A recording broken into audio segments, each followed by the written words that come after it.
नमस्कार दोस्तों, स्वागत है आप सभी का आपके अपने YouTube चैनल जीके जीएस के भंडार पर।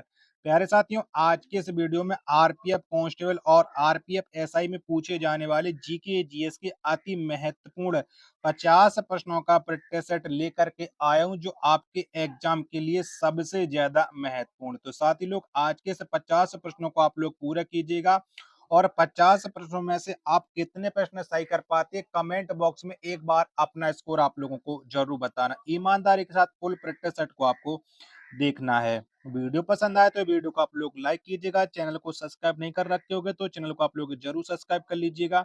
तो चलिए फिर शुरू करते हैं, बिना टाइम वेस्ट करे आज का अपना ये जीके जीएस के अति महत्वपूर्ण प्रश्नों का प्रैक्टिस सेट। तो पहला प्रश्न है आपके सामने कि भीमबेटका के शैलास्त्र निम्नलिखित में से किसके लिए प्रसिद्ध है। तो ये बताना है कि भीमबेटका की गुफाएं वो किसके लिए प्रसिद्ध हैं। तो भारतीय उपमहाद्वीप पर मानव जीवन के प्राचीनतम चिन्हों की वजह से भीमबेटका की गुफाएं प्रसिद्ध हैं। एक का डी ऑप्शन है करेक्ट आंसर हो जाएगा। दूसरा प्रश्न है आपके सामने कि सिंधु घाटी सभ्यता की सबसे महत्वपूर्ण विशेषता क्या थी। तो कौन सी थी। तो सिंधु घाटी सभ्यता की जो सबसे महत्वपूर्ण विशेषता थी वो थी ईंट के बने भवन। दो का सी ऑप्शन करेक्ट आंसर हो जाएगा। तीसरा प्रश्न है कि बिंबिसार डॉट डॉट का शासक था। तो बिंबिसार ये कहाँ का शासक था। तो बिंबिसार ये मगध का शासक था। तीन का ए ऑप्शन है वो करेक्ट आंसर हो जाएगा। चौथा प्रश्न आ जाता है आपके सामने, गुलाम वंश का संस्थापक कौन था। तो कौन था। तो गुलाम वंश का जो संस्थापक था वो था कुतुबुद्दीन ऐबक था। चार का डी ऑप्शन करेक्ट आंसर हो जाएगा। पांचवा प्रश्न आ जाता है आपके सामने कि इनमें से कौन सा पाषाण युग के तीन प्रमुख कलाओं के अंतर्गत नहीं आता है। तो कौन नहीं आता, पांच का आंसर आपको बताना। तो ये ताम्र पाषाण नहीं आता है। पांच का सी ऑप्शन करेक्ट आंसर हो जाएगा।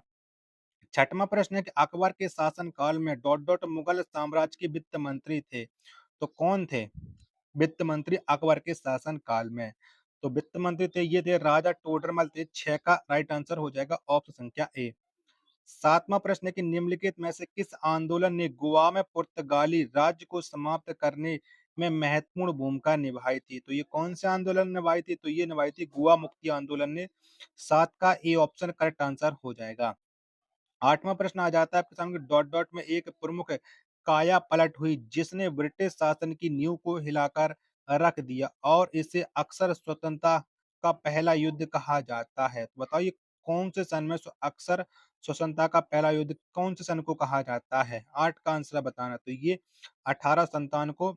आठ का भी ऑप्शन करेक्ट आंसर हो जाएगा। नौवां प्रश्न आ जाता है आपके सामने कि निम्नलिखित में से किस ब्रिटिश नीति ने लोगों को जलियांवाला बाग अमृतसर में एकत्रित होने के लिए विवश किया था। तो ये कौन सी नीति ने किया था। नौ का आंसर आपको बताना। तो ये रॉलेट अधिनियम ने किया था। नौ का ए ऑप्शन वो करेक्ट आंसर हो जाएगा।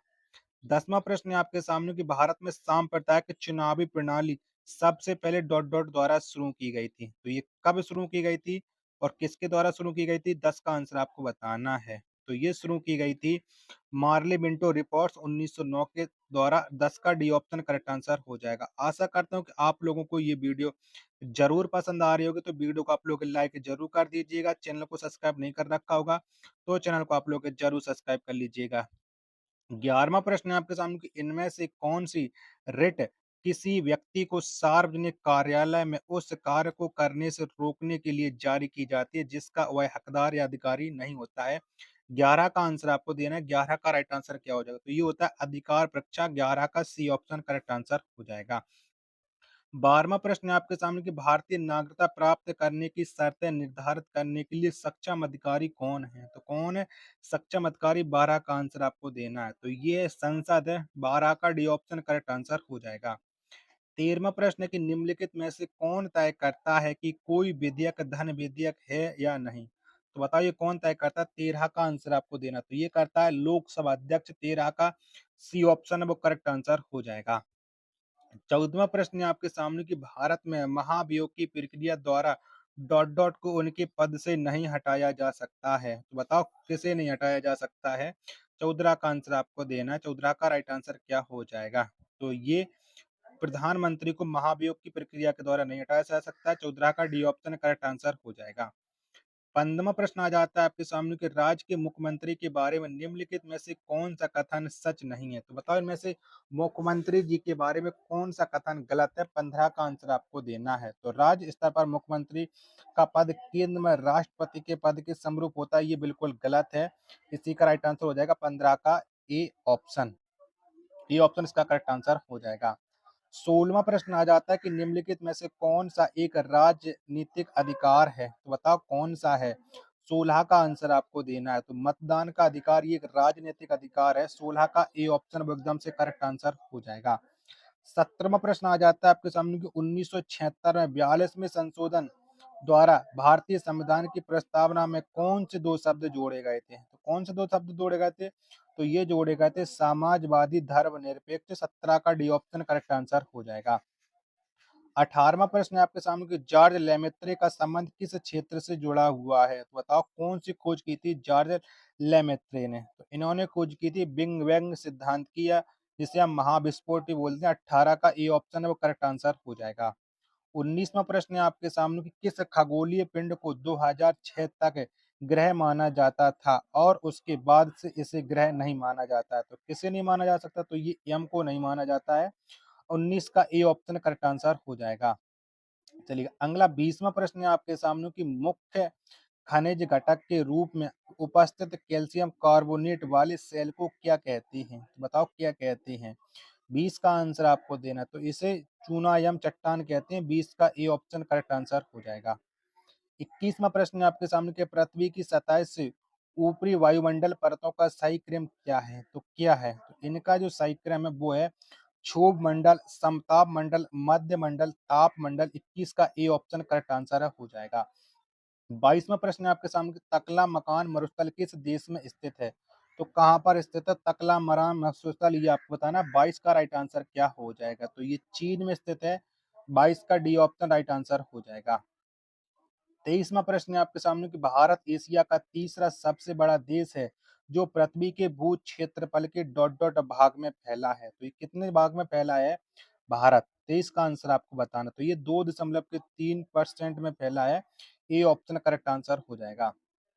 24वां प्रश्न है कि आपके सामने कि गुरु शिखर डॉट डॉट के अबुर्दा पर्वतों का शिखर अरावली पर्वत श्रेणी का उच्चतम बिंदु है। 24 का आंसर आपको बताना। तो ये राजस्थान है। सी ऑप्शन करेक्ट आंसर हो जाएगा। 25वां प्रश्न है आपके सामने कि निम्नलिखित में से किस उत्तरी राज्य में गोइचाला दर्रा स्थित है? तो कौन से राज्य में ये गोइचाला दर्रा है? 25 का आंसर आपको देना है। तो ये मेघालय में स्थित है। 25 का ए ऑप्शन है वो करेक्ट आंसर है हो जाएगा। आशा करता हूँ आप लोगों को ये वीडियो जरूर पसंद आ रही होगी। तो प्लीज आप लोग ये वीडियो को लाइक कीजिएगा। चैनल को सब्सक्राइब नहीं कर रखे होगे तो चैनल को आप लोग जरूर सब्सक्राइब कर लीजिएगा। 26वां प्रश्न है आपके सामने कि निम्न में से किन 2 नदियों का एक समुच्चय अपने-अपने समुद्र में गिरने से पूर्व विश्व के सबसे बड़े मुहाने का निर्माण करता है? तो कौन-सा करता है? 26 का आंसर आपको देना। तो ये गंगा ब्रह्मपुत्र करता है। ए ऑप्शन है करेक्ट आंसर हो जाएगा। 27वां प्रश्न है आपके सामने ग्रामीण क्षेत्रों में यात्रा करते समय कई क्षेत्रों में लाल रंग की मिट्टी देखते हैं। मिट्टी का ऐसा रंग होने का क्या कारण है? तो बताओ मिट्टी की लाल किसकी वजह से होती है? 27 का आंसर आपको देना है। तो ये फेरिक ऑक्साइड की प्रचुरता के कारण होती है। 27 का डी ऑप्शन है वो राइट आंसर हो जाएगा। 28वां प्रश्न है आपके सामने कि अर्थशास्त्र में इनमें से कौन सा कथन सही नहीं है? तो बताओ कौन सा कथन सही नहीं है अर्थशास्त्र के बारे में? 28 का आंसर आपको बताना है। तो लंबे समय में सभी इनपुट नियत होते ही हैं? बिल्कुल नहीं होता है। सही राइट आंसर हो जाएगा 28 का बी ऑप्शन। चलिएगा वीडियो पसंद आ रही होगी तो प्लीज आप लोग वीडियो को लाइक जरूर कर दीजिएगा। चैनल को सब्सक्राइब नहीं कर रखे होगे तो प्लीज चैनल को आप लोग जरूर सब्सक्राइब कर लीजिएगा। उम्मीद है कि आपको ये वीडियो जरूर पसंद आ रही होगी। 29वां प्रश्न है कि प्रौद्योगिकी क्षेत्र में भारत में महिला रोजगार का डॉट डॉट सबसे बड़ा नियोक्ता क्षेत्र है। तो ये कौन सा क्षेत्र है? ये आपको बताना। 29 का राइट आंसर। तो ये महिला रोजगार का दूसरा सबसे बड़ा नियोक्ता क्षेत्र है प्रौद्योगिकी। 29 का सी ऑप्शन है वो करेक्ट आंसर हो जाएगा। 30वां प्रश्न है आपके सामने कि देश में मौद्रिक प्राधिकरण की कुल देयता को डॉट डॉट कहा जाता है। तो इसे क्या कहा जाता है? तो इसे जो कहा जाता है वो कहा जाता है बेस मनी। 30 का बी ऑप्शन वो राइट आंसर हो जाएगा। 31वां प्रश्न है आपके सामने कि एक स्वस्थ समाज के लिए जनसंख्या में पुरुषों और महिलाओं का वितरण क्या होना चाहिए? तो क्या होना चाहिए?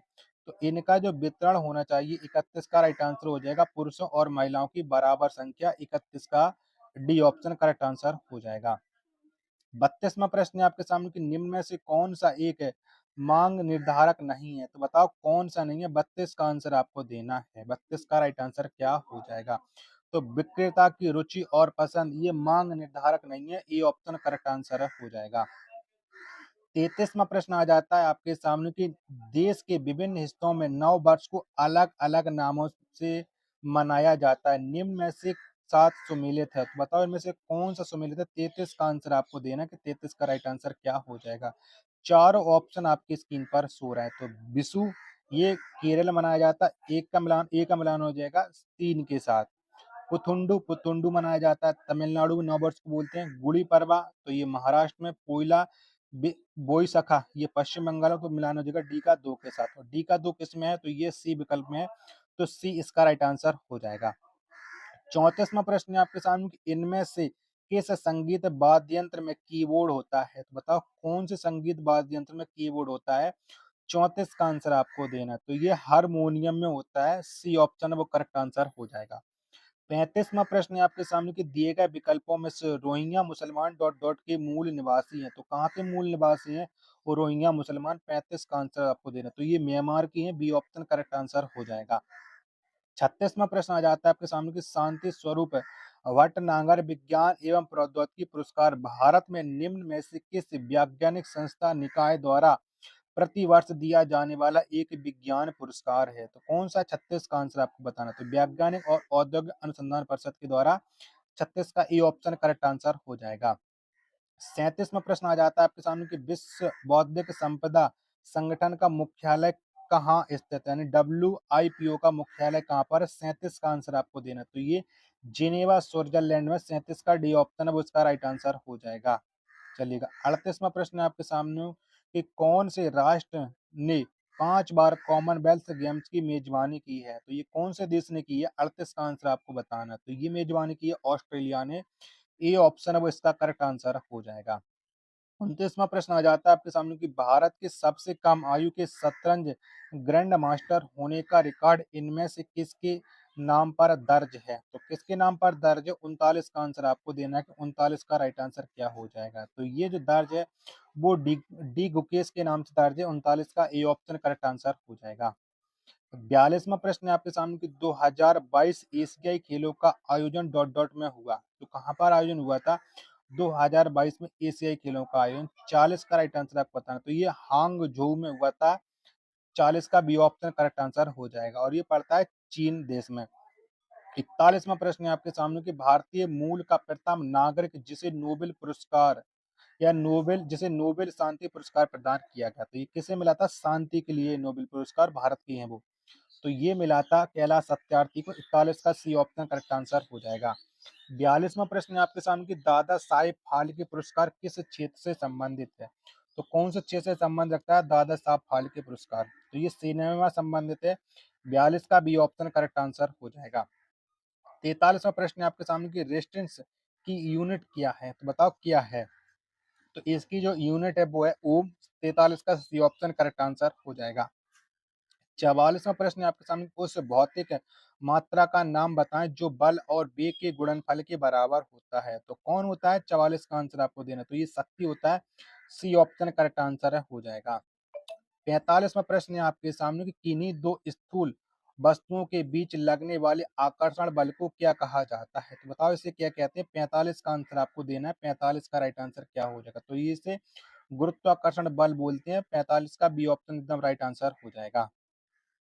46वां प्रश्न है आपके सामने कि द्रव्यमान के आधार पर अमोनिया में नाइट्रोजन और हाइड्रोजन का निश्चय स्थिर अनुपात ज्ञात कीजिएगा। 46 का आंसर आपको देना है। तो ये अनुपात होता है 14:3। बी ऑप्शन इसका राइट आंसर हो जाएगा। 47वां प्रश्न है आपके सामने किसी तत्व का परमाणु क्रमांक नाभिक में मौजूद की संख्या के बराबर होता है। तो किसके बराबर हो? 47 का आंसर आपको देना। तो ये प्रोटॉनों की संख्या के बराबर होता है। डी ऑप्शन करेक्ट आंसर हो जाएगा। सारालॉजी डॉट डॉट का अध्ययन। तो सारालॉजी में किसका अध्ययन किया जाता है? 48 का आंसर आपको बताना। तो ये अध्ययन किया जाता है छिपकली का। बी ऑप्शन एकदम इसका राइट आंसर हो जाएगा। 49वां प्रश्न है आपके सामने कि फ्लोएम डॉट डॉट के अतिरिक्त निम्नलिखित में से अन्य सभी से मिलकर बना है। तो बताओ फ्लोएम किससे मिलकर के बना? 49 का आंसर आपको तो बताना। तो ये फ्लोएम वाहिका के अतिरिक्त निम्न में से अन्य सभी से मिलकर बना हुआ है। बी ऑप्शन करेक्ट आंसर हो जाएगा। 50वां और अंतिम प्रश्न है आपके सामने कि एलील होते हैं। तो बताओ एलील क्या होते हैं? तो जीन का वैकल्पिक रूप है एलील। 50 का बी ऑप्शन करेक्ट आंसर हो जाएगा। आशा करता हूँ कि आप सभी लोगों को ये प्रैक्टिस सेट जरूर पसंद आया होगा। तो वीडियो को आप लोग लाइक कीजिएगा। चैनल को सब्सक्राइब नहीं कर रखे होंगे तो चैनल को आप लोग जरूर सब्सक्राइब कर लीजिएगा। मिलती है एक और नेक्स्ट वीडियो के साथ, तब तक के लिए धन्यवाद। जय हिंद, वंदे मातरम।